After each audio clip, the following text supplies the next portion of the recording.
Salut à tous, c'est Devergo. Aujourd'hui, je vais t'expliquer comment utiliser un timer.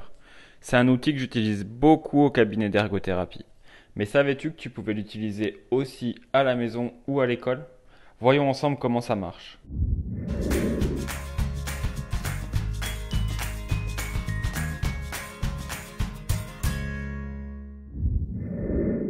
Tu vas pouvoir l'utiliser par exemple pendant les devoirs. Voyons ensemble quelques situations. C'est l'heure des devoirs. Non, je viens de commencer une partie.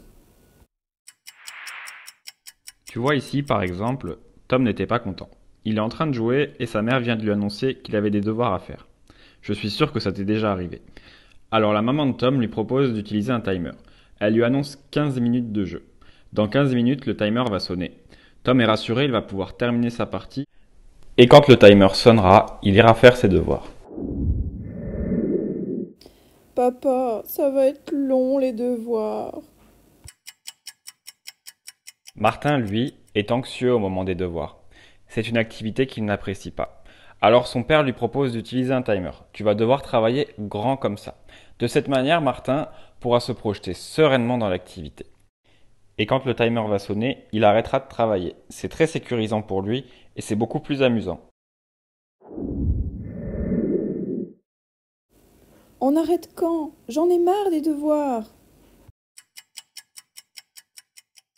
Rose a beaucoup travaillé cet après-midi. Elle en a marre et on peut la comprendre. Elle va utiliser le timer pour faire les deux-trois dernières tâches qui lui restent à faire.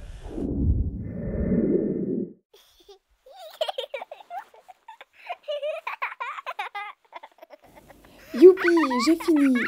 Et j'ai travaillé grand comme ça. Marius utilise un timer pour pouvoir définir un temps pour faire ses devoirs. Il travaille ainsi en autonomie et prend des initiatives. Bravo Marius. Maintenant que tu as bien compris comment utiliser le timer pour gérer tes devoirs, voyons ensemble comment tu peux l'utiliser pendant ton temps libre. Maman, tu viens jouer avec moi? Commence toute seule, je suis occupée. Tu vois ici, Julie attend sa mère. Elle sait qu'elle en a encore pour 20 minutes à travailler.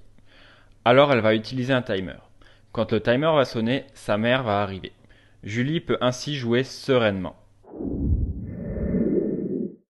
Nicolas, on va bientôt manger.